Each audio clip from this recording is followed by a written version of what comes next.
সংসারে আমাদের জীবনে যখন কোনো সুখ বা দুঃখ আসে, তার জন্য আমরা কাউকে না কাউকে অবশ্যই দায়ী করে থাকি, তাই না? এই ব্যক্তি আমাদের সাথে এরকম কাজ করেছেন, তাই আমার সাথে এমন হলো। ওই ব্যক্তি যদি এমনটা না করতেন, তাহলে আজ আমি ওই স্থানে পৌঁছতে পারতাম। সবই আপনার দৃষ্টিভঙ্গির উপর নির্ভরশীল, আর যদি আপনার দৃষ্টিভঙ্গি এমন হয়, তাহলে তা অনুচিত।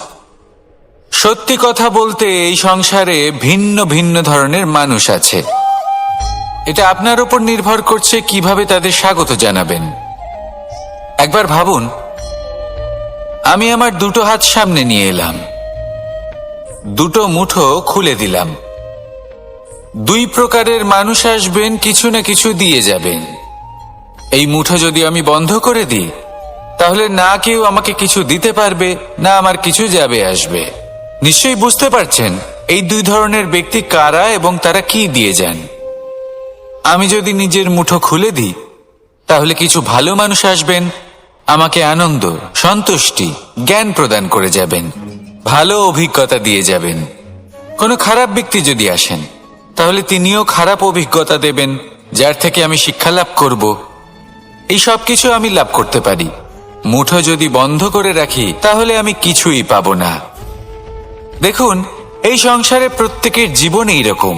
প্রত্যেকের জীবনে সবকিছুই আছে, ভালো খারাপ দুই মানুষই আছে। ভালো অভিজ্ঞতা আছে, খারাপ অভিজ্ঞতা আছে। নির্ভর করছে আপনার উপর যে আপনি কি করবেন।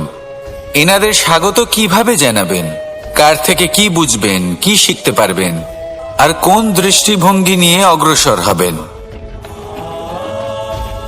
এটাই নির্ধারণ করবে যে আপনার জীবন কেমন হবে।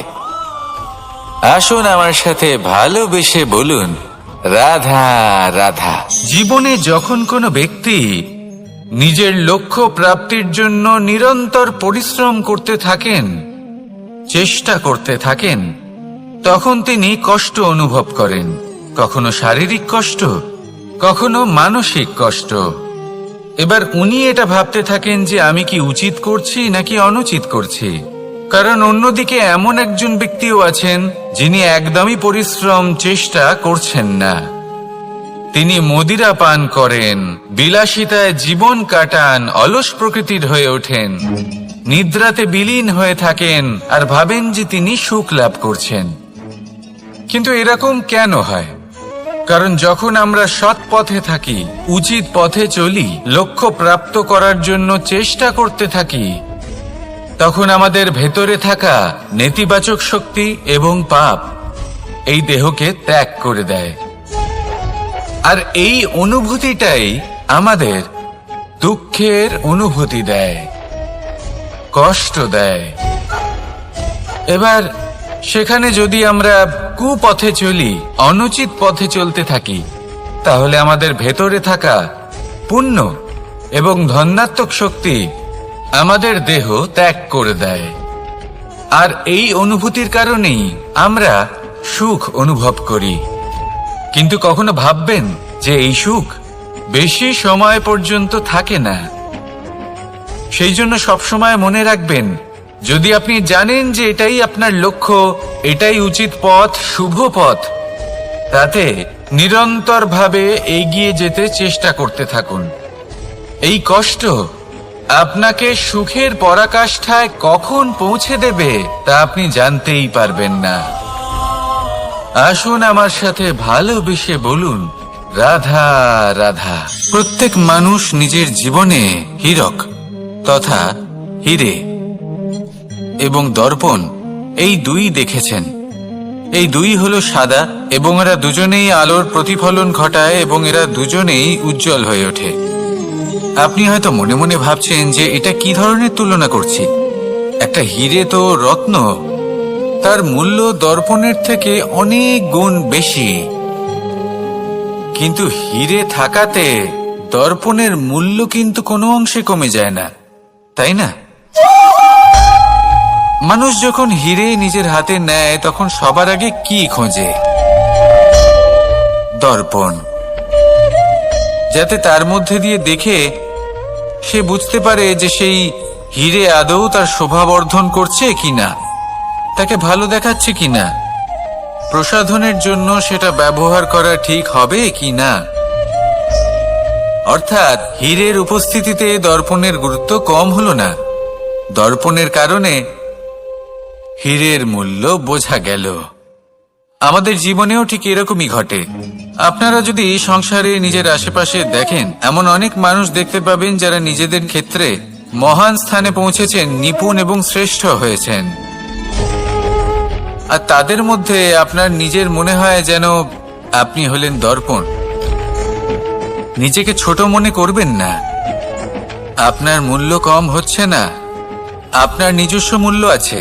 আর যদি আপনার অস্তিত্ব না থাকে, তাহলে ওনাদের অস্তিত্বের মূল্য সংসার বুঝতেই পারবে না। জীবনে সবসময় চেষ্টা করবেন যাতে আপনি আরো বেশি শ্রেষ্ঠ হয়ে উঠতে পারেন। আপনি নিজে যে স্থানে আছেন সেটাকে ছোট মনে করবেন না, তারও নিজস্ব একটা মূল্য আছে। যদি আপনি হিরে হয়ে থাকেন তাহলে অহংকার করবেন না, যদি আপনি দর্পণ হয়ে থাকেন তাহলে নিজেকে ছোট মনে করবেন না। আসুন আর আমার সাথে ভালোবেসে বলুন, রাধা রাধা। মানুষ জন্মগ্রহণ করে, তার সাথে ভয়েরও জন্ম হয়। ছোটবেলা থেকেই আমাদের মনে কোনো না কোনো প্রকারের ভয় থেকেই যায়। কেউ এই বিষয়ে ভয় পায় যে তার কোনো বস্তু তার থেকে দূরে চলে যাবে, কেউ এই বিষয়ে ভয় পায় যে আমি নিজেকে হারিয়ে ফেলব, কেউ এই ভেবে ভয় পায় যে আমার প্রিয়জনেরা তারা যেন আমার থেকে দূরে না চলে যায়, কেউ এই ভেবে ভয় পায় যে আমরা যেন পথ না হারিয়ে ফেলি, আদি ইত্যাদি। কিন্তু সত্যি কথা বলতে, ভেবে দেখুন এই ভয় বাস্তবে কি? শুধুই একটা মনস্থিতি, আর কিছুই নয়। যা কিছু আপনি জীবনে পেয়েছেন তা একদিন আপনাকে হারাতে হবে। এই জীবন হলো আপনারই, কিন্তু তাও একদিন সমাপ্ত হবে। তাই ভয় পেয়ে কি লাভ? এই ভয় শুধু আপনাকে জীবন যাপন করা থেকে বাধা দিচ্ছে, আর কিচ্ছু নয়। পথ হারিয়ে ফেললেই বুঝতে পারবেন যে নতুন পথ কিভাবে বানাতে হয়। কিছু মানুষকে জীবন থেকে হারালে তবেই আপনি বুঝবেন যে আপনার আপনজনকে। এই ভয়ের কারণে ভীত হয়ে থাকবেন না। এই তারা নক্ষত্র অন্ধকারের অভাবে গুরুত্ব হারায়। শিবকেও মহাদেব হবার জন্য বিষপান করতে হয়েছিল। প্রত্যেক পরিস্থিতি, প্রত্যেক সাফল্য আপনার পরীক্ষা নেবে, তাতে উত্তীর্ণ হওয়া হলো আপনার কর্ম। যখনই আপনি ভয় পাবেন বা সংকটের সম্মুখীন হবেন, তখন সাহসের সাথে তার সম্মুখীন হন। মনে রাখবেন, যে সম্মুখীন হতে জানে সাফল্য তার সাথে সবসময় থাকে। আসুন আর আমার সাথে ভালোবেসে বলুন, রাধা রাধা। এই সংসারে সব থেকে বেশি কোমল বস্তু হলো রেশম। এই রেশম এতটাই কোমল হয় যে এর পুরো একটা থান শুধুমাত্র একটা হাতে ধরা সম্ভব। কখনো ভেবে দেখেছেন এই রেশম কিভাবে হয়? একটি কীট তার লালার দ্বারা উৎপন্ন হয়। এই কীট সেই রেশমকে পাক দিতে থাকে, পাক দিতেই থাকে, আর আস্তে আস্তে তার মধ্যেই জড়িয়ে পড়ে। শেষে ওর এই সুন্দর অমূল্য সৃষ্টি রেশমের এই সুতো, তার নির্মাণ কার্য পূর্ণ হয়। কিন্তু তাতেই ও নিজে বন্দী হয়ে যায়। নিজেরই মায়াজালের এই বন্দী গৃহে নিজেই ফেঁসে যায়। এবার এই সুতোকে ব্যবহারযোগ্য করে তোলার জন্য এই কীটগুলিকে এই কবচের সাথেই ফুটন্ত জলে ফেলে দেওয়া হয়। এই সংসারে যদি আমাদের স্বপ্ন এই সংসারের দুঃখ হরণ করার জন্য, এই সংসারে সুখ বিতরণ করার জন্য হয়, তবেই আমাদের প্রগতি সম্ভব। যদি আমাদের এই স্বপ্ন শুধুই আমাদের এবং আমাদের স্বার্থ সিদ্ধির জন্য হয়, তাহলে এই স্বপ্ন আমাদের অন্ধ করে দেবে, আমাদের অন্ধকারের পথে নিয়ে যাবে, আর আমরাও সেই কীটের মতো হয়ে যাব। নিজেদেরই মায়াজালে আমরা নিজেই ফেঁসে যাব, আর শেষে আমরা যদি কিছু লাভ করি তা হবে একাকিত্ব। অন্ধকারময় মৃত্যু। তাই স্বপ্ন অবশ্যই দেখুন, কিন্তু এমন ভাবে স্বপ্ন দেখবেন না যে তার এই বন্দিগৃহে আপনি নিজেই ফেঁসে গেলেন। স্বপ্ন দেখুন পরোপকারের, পরমার্থের, সবাইকে উদ্ধারের, অন্ধকারের নয়। তবেই কল্যাণ হবে, আর তবেই এই হৃদয় প্রসন্ন হয়ে বলবে রাধা রাধা। মানুষ যখন এই সংসারে প্রবেশ করে, অর্থাৎ জন্মগ্রহণ করে, তখন নিশ্চিন্তে থাকে, আনন্দে থাকে। কিন্তু যেইমাত্র তার মধ্যে বোধশক্তি আসে, তখন সে চিন্তা করতে শুরু করে। চিন্তা ভবিষ্যতের, সেই সমস্ত বিষয় নিয়ে চিন্তা করে যা ওর হাতে নেই। তারপর বড় হয়, বিবাহ সম্পন্ন হয়, গৃহস্থ জীবন যাপন করে, তারপর আবার চিন্তায় মগ্ন হয়ে যায়। ভাবে এই যে আমার পরিবার, আমি কি ঠিকমতো তার খেয়াল রাখতে পারছি? কাল যখন আমি এই সংসার থেকে চলে যাব, তখন আমার এই পরিবারের দেখাশোনা কে করবে? শেষ পর্যন্ত এই পরিবার তো আমারই উত্তরদায়িত্ব। যাক, আপনাকে একটা প্রশ্ন করি। এই সংসারে আসার পূর্বে আপনি কি এই প্রশ্ন করেছিলেন, এটা ভেবেছিলেন যে আমাকে ছাড়া এই সংসার কিভাবে চলবে? করেননি, তাই তো?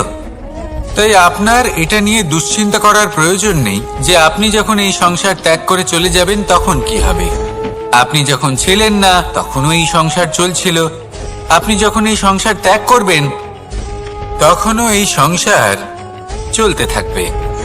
যদি কোনো বিষয়ের প্রভাব থাকে, তা হলো আপনার আজকের তথা বর্তমানের কর্ম, অর্থাৎ আজ আপনি কি করছেন, কার জন্য মঙ্গল করছেন, কাকে প্রেরণা দিচ্ছেন, কাকে সাহায্য করছেন, কোন উদাহরণ প্রস্তুত করছেন। আপনি এই সংসারে যে ছবি অঙ্কন করবেন, সংসার সেটাই মনে রাখবে।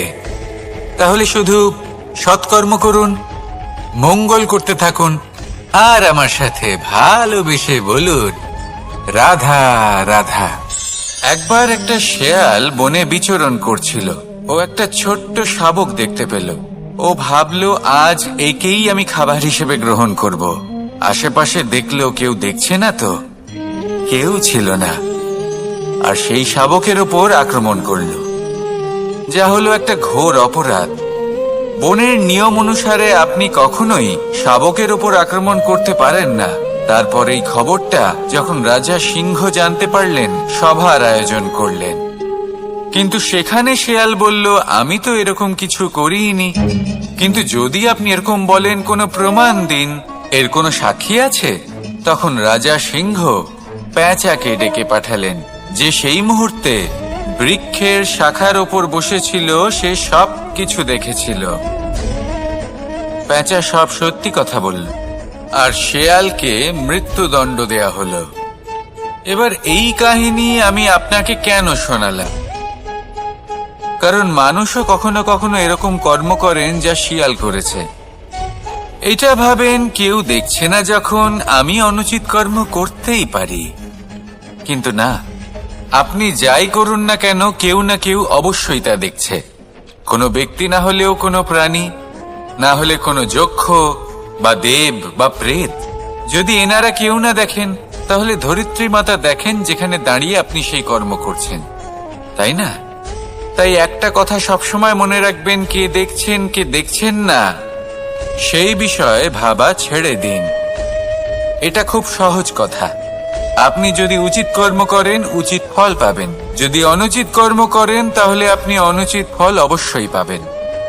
সেই জন্য উচিত পথে চলতে থাকুন, উচিত কর্ম করতে থাকুন, আর আমার সাথে ভালোবেসে বলুন রাধা রাধা। সুখ, দুঃখ এবং শক্তি, এই তিন হলো এই সংসারের ত্রিদেবের মতো।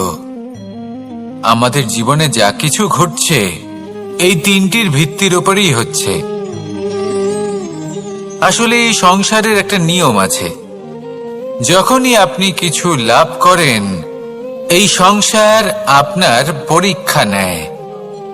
এটা জানার জন্য আপনার পরীক্ষা নেয় যে আপনি যা কিছুই লাভ করেছেন, আপনি কি আদৌ সেটার যোগ্য কি না। ঠিক সেইভাবেই এই সুখ, দুঃখ এবং শক্তি আপনার পরীক্ষা নিয়ে থাকে। যখন সুখ আসে তখন সে আপনার পরীক্ষা নেয় যে আপনার মধ্যে অহংবোধ জাগ্রত হয়নি তো। যদি অহংবোধ চলে আসে তাহলে সুখ সেখানেই সঙ্গ ত্যাগ করে। দুঃখ আপনার ধৈর্যের পরীক্ষা নিতে থাকে, আর যদি আপনার মধ্যে ধৈর্য না থাকে তাহলে এটা আপনাকে আরো বেশি দুঃখের গভীর অন্ধকারে ঠেলে দেবে। সেখানে শক্তি পরীক্ষা নেয় আপনার বিনম্রতার। যদি আপনি বিনম্র না হন তাহলে হয় এই শক্তি আপনার সঙ্গ ত্যাগ করবে, নয় এই শক্তি বিনম্রতার অভাবে আপনার পতনের কারণ হতে পারে। এই সংসারে যে কোনো ব্যক্তি যিনি এই পরীক্ষায় উত্তীর্ণ হয়ে থাকেন, এই জীবনে তিনি সাফল্য লাভ করেন। আসুন আমার সাথে ভালোবেসে বলুন, রাধা রাধা। আমি মনুষ্য রূপে জন্ম নিয়েছি এবং সমস্ত কর্ম এই রূপেই করেছি, কিন্তু আশ্চর্যের বিষয় হলো যে আজও মানুষ আসেন এবং হাত জোর করে প্রার্থনা করেন যেন আমি ওনাদের সহায়তা করি। আপনাদের একটা কথা বলতে চাই, আমি সকলকে সাহায্য করতে পারবো না, কিন্তু আমি শিক্ষা অবশ্যই দিতে পারবো, জ্ঞান প্রদান করতে পারবো। এমন কিছু জ্ঞান যার ভিত্তিতে মানুষ যা চাইবেন তাই লাভ করতে পারবেন যদি সঠিক কর্ম করতে থাকেন। যখন কংসের অসুররা গোকুলে ধ্বংসলীলা চালাচ্ছিলেন তখন আমি কারোর থেকে সাহায্য চাইনি। আমি দাঁড়িয়েছিলাম এবং আমি তার বিরোধিতা করেছিলাম। সবাই বলেন যে আমি ছোট্ট একটা আঙুলে গোবর্ধন পর্বত তুলেছিলাম, কিন্তু আমি কি ওখানে একা ছিলাম? কখনোই নয়। আমার সাথে অসংখ্য গোকুলবাসী, অসংখ্য বর্ষণাবাসী ছিলেন, নিজের হাতে একটা লাঠি নিয়ে। ওনাদের মনোবল, ওনাদের আশীর্বাদ আমার সাথে ছিল। মহাভারতে আমি শুধুই শিক্ষক ছিলাম, আমি শুধুই শিক্ষা দিয়েছি। লক্ষ্য সাধন করেছে অর্জুনই, যুদ্ধ করেছে অর্জুনই এবং জয়ী হয়েছে অর্জুনই। আমি শুধুই শিক্ষা দিতে পারি। অবশেষে আপনাকে শুধু এটুকুই বুঝতে হবে যে ঈশ্বর সবকিছু করতে পারেন না, করতে হবে আপনাকে। ঈশ্বর আপনাকে আশীর্বাদ করতে পারেন যে কাজ আপনি মন থেকে করবেন সেটা অবশ্যই পূরণ হবে। সেই জন্য নিজের লক্ষ্যের পথে এগোতে থাকুন।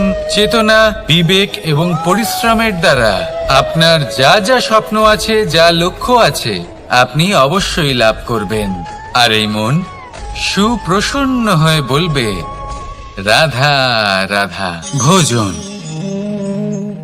এই সংসারে যেই হোক না কেন, কোনো মানুষ হোক, কোনো প্রাণী হোক, কোনো কীট হোক বা কোনো বনস্পতি হোক, প্রত্যেকের জন্য ভোজন অতি আবশ্যক। কারণ ভোজন থেকেই শক্তি পাওয়া যায়, আর সেই শক্তি দিয়েই সংসারের, আমাদের জীবনের সমস্ত কার্য করা যায়। এবার এমন এক ধরনের শক্তি হয় যা শীতের ঋতুতে সূর্য থেকে আমরা পেয়ে থাকি, আর আরেক ধরনের উত্তাপ হয় যা দিয়ে ভোজন রান্না করা হয়, সুস্বাদু নানান ধরনের ভোজন। এবার অত্যন্ত গুরুত্বপূর্ণ হলো যে ব্যক্তি সেই ভোজন বানাচ্ছেন তার মানসিক পরিস্থিতি এবং সেই ব্যক্তি যিনি ভোজন গ্রহণ করছেন তার মানসিক অবস্থা। যখনই আপনি ভোজন বানাচ্ছেন তখন ভালোবাসার সাথে কাজটা করুন, ধন্যাত্মক ভাব নিয়ে, সৎ ভাবনার সাথে। কারণ আপনার এই মানসিক স্থিতি শক্তির আকারে সেই খাদ্যের সাথে মিলে মিশে যায়।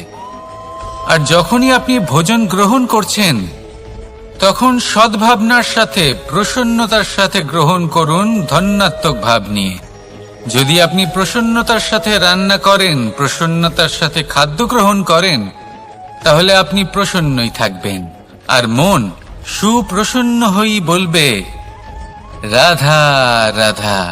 দীপাবলি আমাদের সবথেকে বড় উৎসব। শ্রীরাম রাবণকে পরাস্ত করে 14 বছরের বনবাস কাটিয়ে আবার অযোধ্যায় ফিরে এলেন অমাবস্যার রাত্রে। অযোধ্যায় সবাই খুব প্রসন্ন ছিলেন, খুবই উৎসাহিত ছিলেন। অযোধ্যায় সহস্র প্রদীপ প্রজ্বলিত করা হয়েছিল এই উৎসবে। একে আমরা দীপাবলি বলে থাকি। এবার এই বিষয়ে আমরা সকলে জানি। আপনি কি এটা জানেন যে শ্রীরাম বাস্তবে অমাবস্যার এক রাত আগেই অযোধ্যায় পৌঁছে গেছিলেন?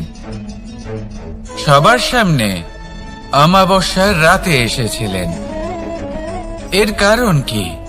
শ্রীরাম প্রমাণ করতে চেয়েছিলেন যে যে কোনো সময়, দিন হোক বা রাত, শুভ বা অশুভ হয় না। শুভ অশুভ কিছু থাকলে তা হলো মানুষের চিন্তা, তার ভাবনা, তার নির্বাচন আর তার কর্ম। নিজেই দেখিনি। শ্রীরাম শুভ কাজ করে ফিরেছিলেন এবং অমাবস্যার মতো গভীর এক রাত্রিকেও দীপাবলিতে পরিবর্তিত করেছিলেন। এমনটাই যদি আমরা করতে পারি, তাহলে এমন কোন গৃহে যান যেখানে অসহায় ব্যক্তি রয়েছেন, যা অন্ধকারাচ্ছন্ন, আর সেখানে প্রকাশ প্রজ্বলিত করুন। প্রকাশ সহায়তার, প্রেরণার, আশার। যদি এমন কিছু আমরা করতে পারি, তাহলে তাকে প্রকৃত অর্থে দীপাবলি বলা যেতে পারে। তাহলে নিজের পরিবারের সাথে দীপাবলি পালন করুন। আপনাদের শুভেচ্ছা জানাই। আসুন আর আমার সাথে ভালোবেসে বলুন, রাধা রাধা। এই শুকনো পাতাটিকে দেখুন, নিষ্প্রাণ হয়ে পড়েছে। কোনো একটা সময় এই পাতাটি একটা গাছের ডালে ছিল। সেই গাছ ওর লালন পালন করত। যখন যখন বাতাস বইত, এই পাতায় কম্পন দেখা দিত, মনকে প্রফুল্ল করে তুলত। কোনো একদিন এই পাতা গাছের ডাল থেকে ঝরে পড়ে গেল। নিঃসন্দেহে ও নিজের স্বাধীনতা পেয়ে। মাকড়সারা ভীষণ পরিশ্রম করে এটা তৈরি করে। নিজের শরীরের রস দিয়ে এই জাল বনে। আপনি কি এটার উদ্দেশ্য জানেন? আসলে মাকড়সা এই জালে ছোট কীটপতঙ্গ ধরে তাদেরকে খাদ্যরূপে গ্রহণ করে। কিন্তু আপনি কি এই কথা জানেন যে একদিন মাকড়সা নিজেই নিজের জালে জড়িয়ে মৃত্যুবরণ করে থাকে? বলুন, কি করেন আপনি এই জাল দেখতে পেলে? দেখতে পেলেই মুছে ফেলেন এর অস্তিত্ব, তাই না? তেমনি অন্যদিকে পাখির বাসা। পাখিরাও ভীষণ পরিশ্রম করে এটা তৈরি করে। কিন্তু যদি পাখি একদিন এটা ছেড়ে চলে যায়, তাহলেও লোকে এটা নষ্ট করে দেয় না। কারণটা কি? এর কারণ হলো এর নির্মাণ জীবন সঞ্চারের জন্য করা হয়েছিল, নষ্ট করার জন্য নয়। তাই মনে রাখবেন, জীবনে আপনার পরিশ্রম যতই বেশি হোক না কেন, যদি আপনার লক্ষ্য শুভ না হয়, তাহলে আপনারও বিনাশ নিশ্চিত। তাই সৃজন করতেই থাকুন আর মুগ্ধ হয়ে বলুন, রাধা রাধা।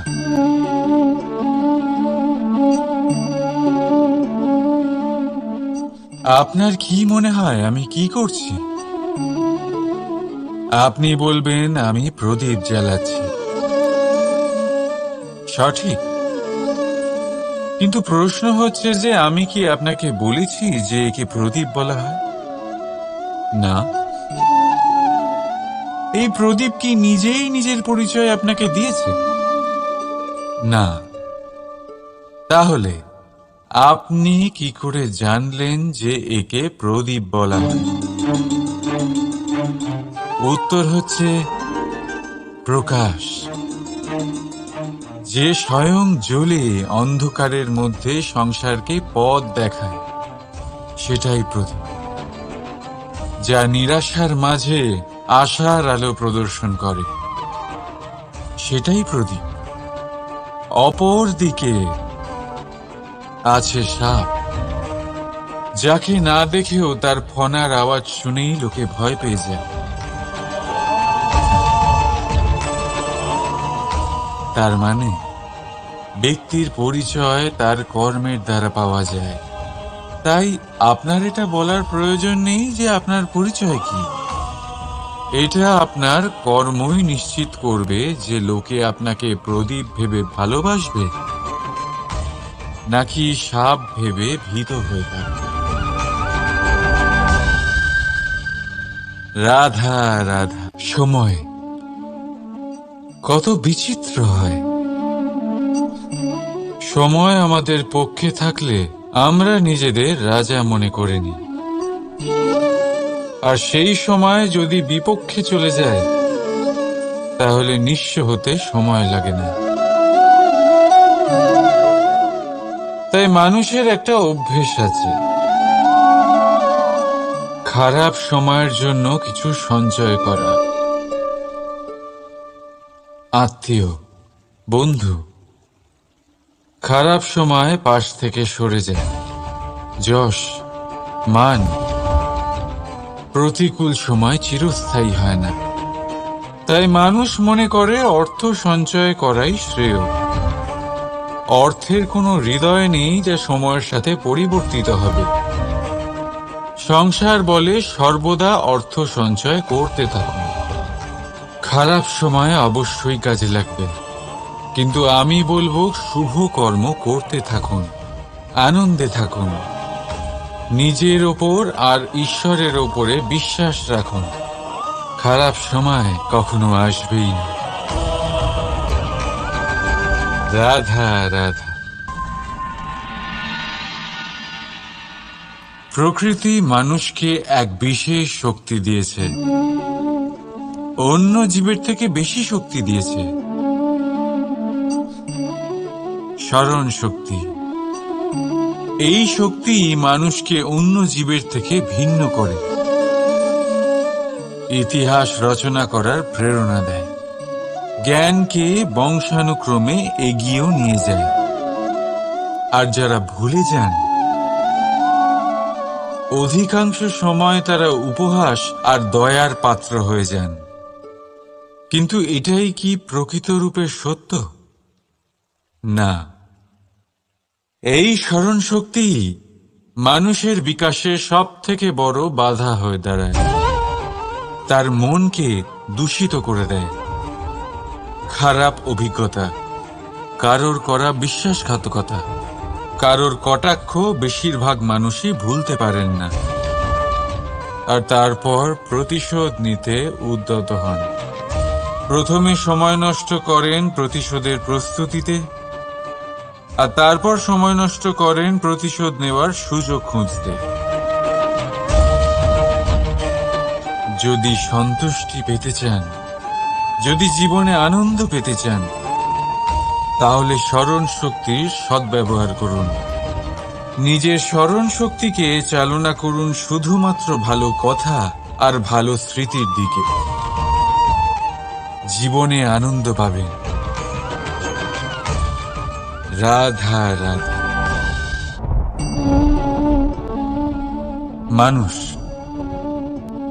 নিজের পরিবারের জন্য কত কিছুই না করে, দিন রাত পরিশ্রম করতে থাকে যাতে তার পরিবারের প্রয়োজন পূরণের জন্য অর্থ রোজগার করতে পারে।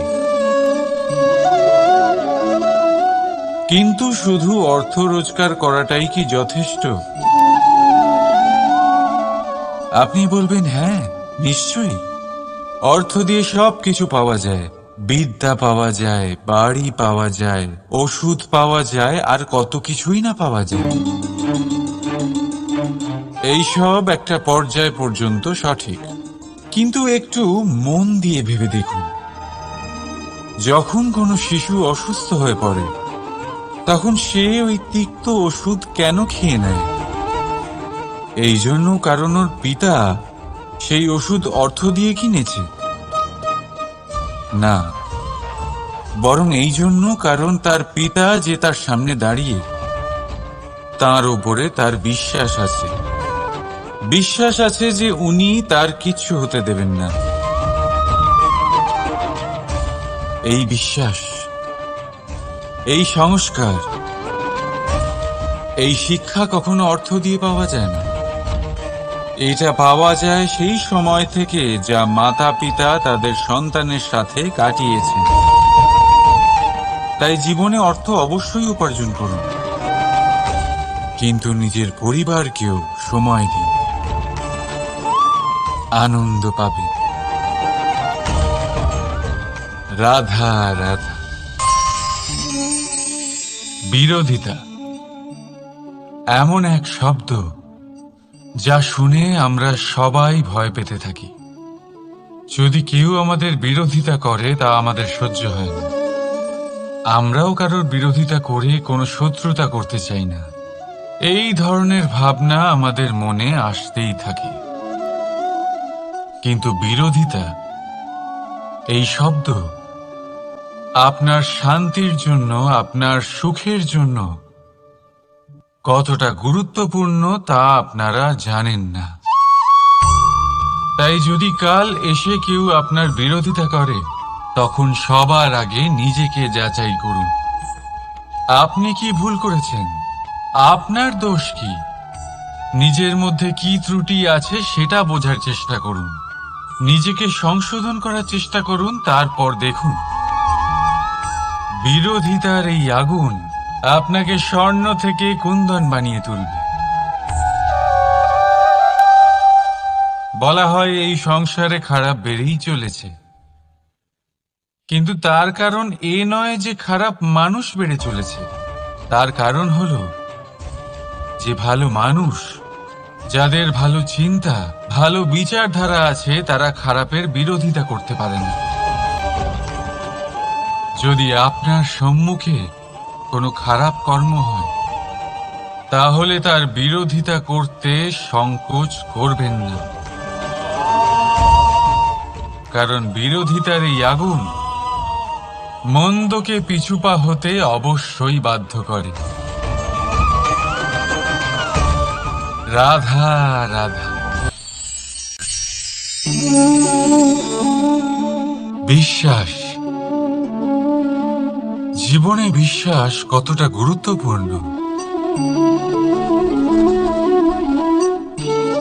একজন স্ত্রী তার স্বামীর হাত ধরে যে কোনো জায়গায় যেতে পারেন, এর কারণ হলো বিশ্বাস।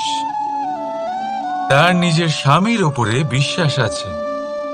যখন একজন মা তার ছোট বাচ্চাকে কোলে তুলে হাওয়ায় ওঠায়, তখন সেই বাচ্চা ভয়ভীত হয়ে যায় না। তার কারণ হলো বিশ্বাস। তার বিশ্বাস আছে যে তার মা তার কিচ্ছু হতে দেবে না। এক বৈদ্যের দেওয়া ঔষধ সন্তান কিছু না বুঝে শুনেই খেয়ে ফেলে। সেই বৈদ্যের জ্ঞানের বিষয়ে তার কোনো ধারণাই থাকে না, শুধু নিজের পিতার উপরে বিশ্বাস আছে যে তার পিতা তাকে খারাপ কিছুই দেবে না। যখন এই সংসারের প্রতিটা বন্ধন বিশ্বাসের উপরে দাঁড়িয়ে আছে, তাহলে কেন এই বিশ্বাসকে আমরা জীবনে আনতে পারি না? আপনি নিজেই দেখুন, এই বিশ্বাস নিজের জীবনে এনে দেখুন, সবকিছু আরো সুন্দর হয়ে যাবে। তাই ভালোবেসে বলুন রাধা রাধা।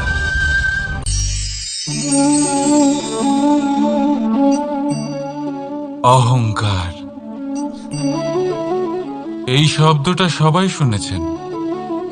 বহু মানুষকে আপনি এটা বলতে শুনেছেন যে ওই ব্যক্তির অহংকার আছে, ওই মানুষটির ক্ষমতার অহংকার আছে, ওই ব্যক্তির নিজের রূপ নিয়ে অহংকার আছে, ওই ব্যক্তির নিজের অর্থের অহংকার আছে, ইত্যাদি ইত্যাদি। কিন্তু এই অহংকার, এর অস্তিত্ব হয় কি করে? এবারে একবার এই হাতটা দেখুন। যদি এই হাতের 5 আঙুল উঠে দাঁড়ায়, আশীর্বাদ। আর যদি এই হাতের 5টা আঙুল একসাথে মুঠো হয়ে যায়, শক্তি, সংকটের বিরুদ্ধে ঢাল। কিন্তু এই একটা আঙুল সংকটের কারণ হয়ে দাঁড়াতে পারে। এই একটা আঙুল শত্রুকে আহ্বান জানায়। এবার অহংকার বলে এই শব্দটাই দেখে নিন। আমাদের থেকে আলাদা হয়ে গেলে হয় অহং। অহং অর্থাৎ ব্যক্তির মনে হয় যে সে আপনদের থেকে, নিজের বন্ধুদের এবং সঙ্গীদের থেকে, নিজের পরিবারের থেকে অনেক উপরে, অনেক শ্রেষ্ঠতর সে। কিন্তু মনে রাখবেন, এই অহংকার কোনো ব্যক্তির অস্তিত্বের বিনাশের প্রথম ধাপ। তাই ঝেড়ে ফেলে দিন এই অহংকারকে, আর বিশ্বাস করুন আমাদের ওপর, কারণ তখনই আপনি শান্তি পাবেন। আর সেই শান্তির সাথে বলে উঠবেন, রাধা রাধা।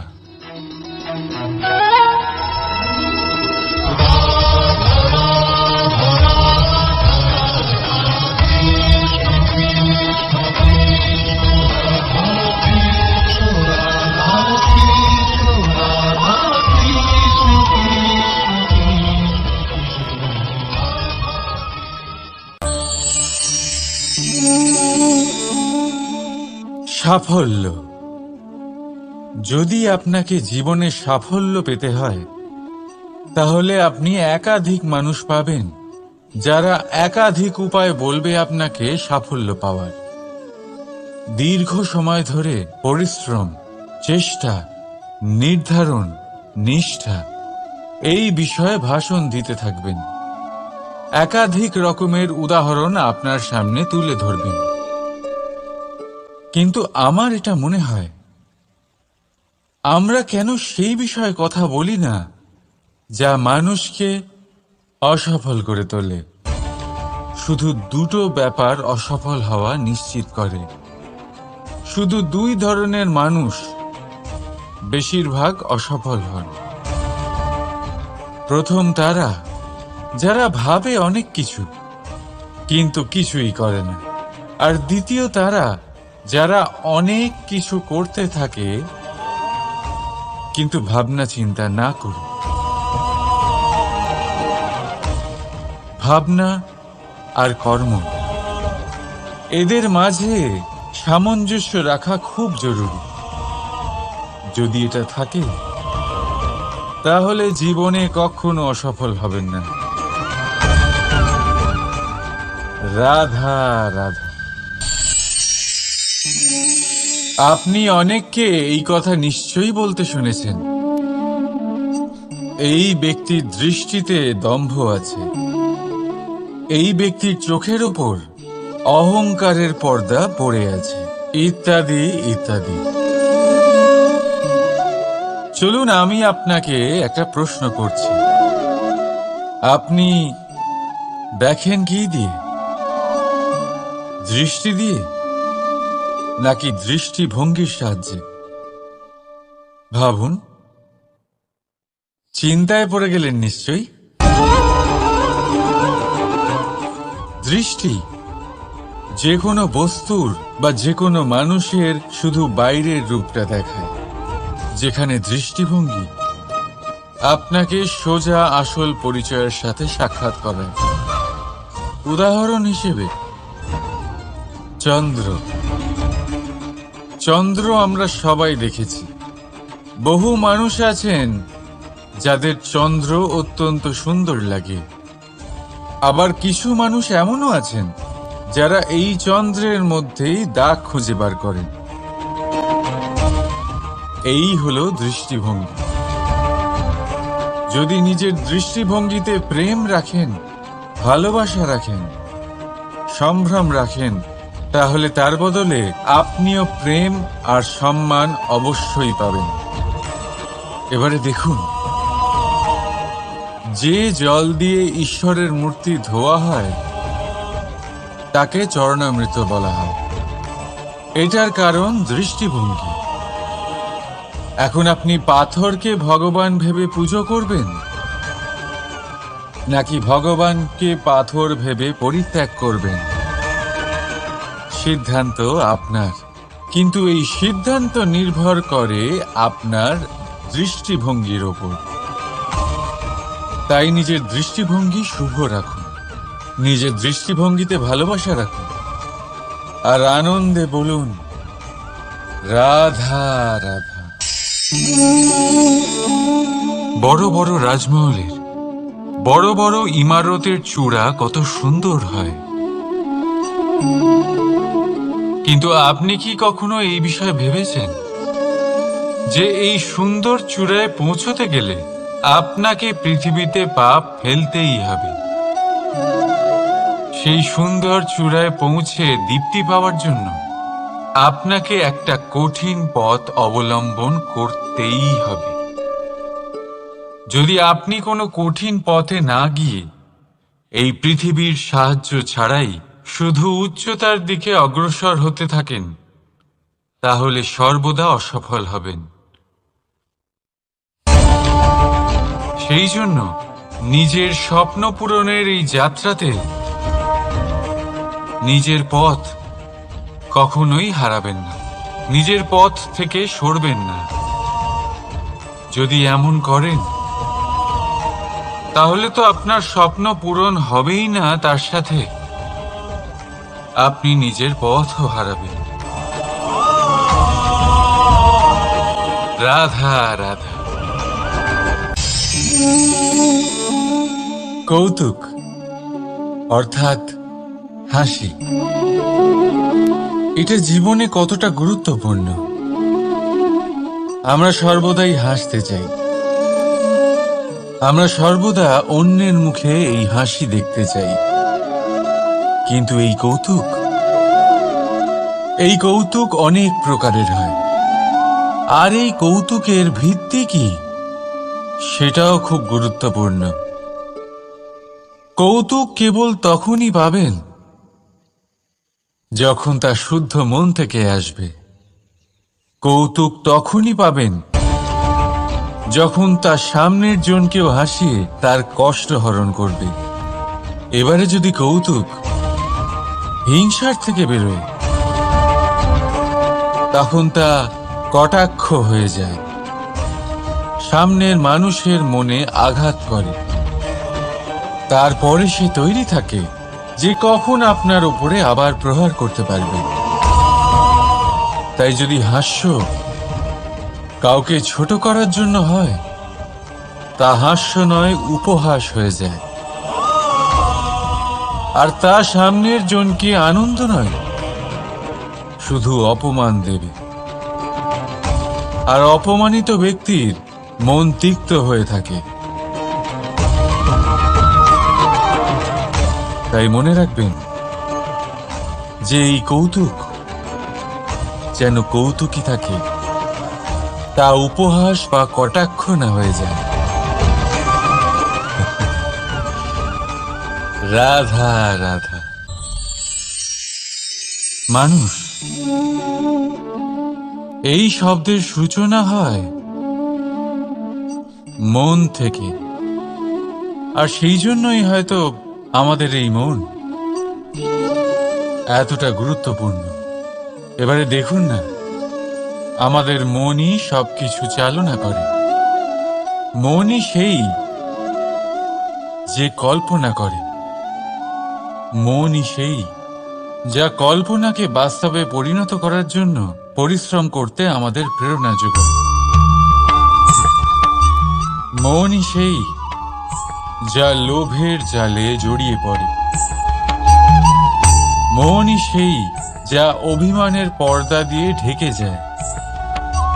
আর এই মনই সেই যা আপনাকে বিনাশের দিকে টেনে নিয়ে যেতে পারে। কিন্তু যদি তা পরোপকার করার ইন্ধন পায়, তাহলে এমন কোনো মহান কাজ নেই যা আপনি করতে পারবেন না। কিন্তু এই মন কি?